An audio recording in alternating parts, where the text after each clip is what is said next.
जय श्री कृष्णा, राधे राधे। आप सभी का स्वागत है हमारे शिव शक्ति चैनल में। आज हम आपके लिए लेकर आए हैं योगिनी एकादशी की व्रत कथा, जो आषाढ़ महीने में कृष्ण पक्ष में आने वाली एकादशी का नाम है। तो चलो आप सभी लोग ध्यानपूर्वक इस कथा को सुनिए।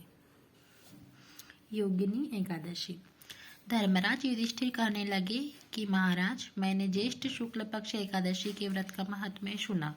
अब आप कृपा करके आषाढ़ कृष्ण पक्ष की एकादशी की कथा वर्णन कीजिए। इस एकादशी का क्या नाम है तथा क्या महात्म्य है, सो आप सब कृपा करके वर्णन कीजिए। श्री कृष्ण जी कहने लगे कि राजन, आषाढ़ कृष्ण पक्ष एकादशी का नाम योगिनी है। इसके व्रत से समस्त पाप नष्ट हो जाते हैं। इस लोक में भोग और परलोक में मुक्ति देने वाली है। यह तीनों लोकों में प्रसिद्ध है। मैं तुमसे पुराणों में वर्णन की हुई कथा कहता हूँ, सो तुम ध्यानपूर्वक सुनो। स्वर्णधाम में अलकापुरी नामक एक नगरी में कुबेर नाम का राजा राज्य करता था। वह शिवभक्त था और प्रतिदिन शिव की पूजा किया करता था। हेम नाम का एक माली पूजन के लिए उसके यहाँ फूल लाया करता था। उस हेम माली की विशालाक्षी नाम की अत्यंत सुंदर स्त्री थी। एक दिन वह मानसरोवर से पुष्प तो ले आया, परंतु कामासक्त होने के कारण वह अपनी स्त्री से हास्य विनोद तथा रमन करने लगा। इधर माली दोपहर तक पुष्प लेकर राजा के पास नहीं पहुंचा। उधर राजा उसकी राह देखता रहा।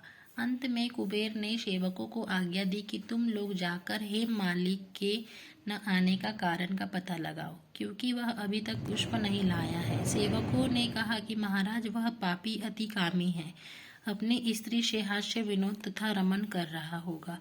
यह सुनकर कुबेर ने क्रोधित होकर उसे बुलाया। हेम माली राजा के भय से कांपता हुआ उपस्थित हुआ। राजा कुबेर क्रोध के मारे जिसके होठ कांप रहे थे, कहने लगे, हे पापी नीच कामी, तूने मेरे परम पूजनीय ईश्वरों के भी ईश्वर श्री शिवजी महाराज का अनादर किया है। इसलिए मैं तुझको श्राप देता हूँ कि तू स्त्री का वियोग सहेगा और मृत्यु लोक में जाकर कोढ़ी होगा।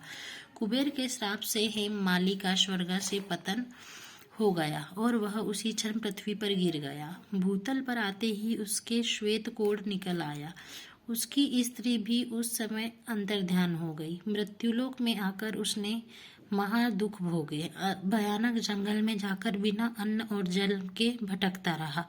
रात्रि को निद्रा भी नहीं आती थी, परंतु शिवजी की पूजा के प्रभाव से उसको पिछले जन्म की स्मृति का ज्ञान अवश्य रहा। घूमते घूमते एक दिन वह मार्कंडेय ऋषि के आश्रम में पहुंच गया, जो ब्रह्मा से भी अधिक वृद्ध थे और जिनका आश्रम ब्रह्मा की सभा के समान लगता था।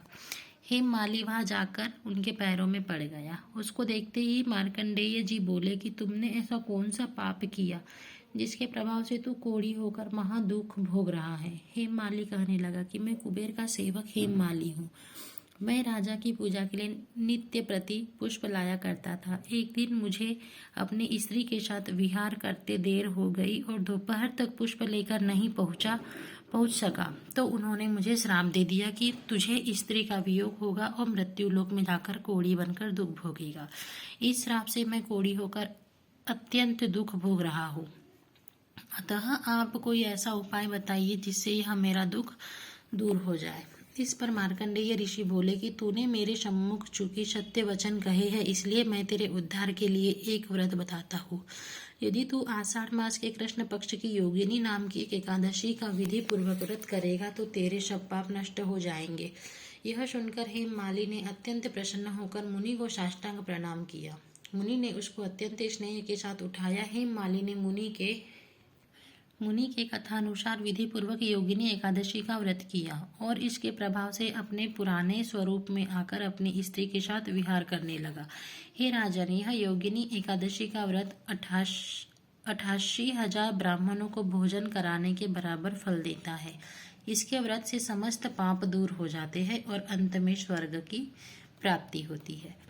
तो आज यहाँ पर समाप्त हुई हमारी योगिनी एकादशी की व्रत कथा। आप सभी को कैसी लगी कमेंट करके जरूर बताइए और सब्सक्राइब भी जरूर कीजिए। जय श्री कृष्ण। और यह हमारी एकादशी की बुक है जिसमें सभी एकादशियों की कथा मिलती है और हम इसी में से आपको कथा सुनाते हैं। अगर आपको यह बुक चाहिए तो किसी भी दुकान में मिल जाएंगे, बुक स्टोर में आसानी से मिल जाएंगे।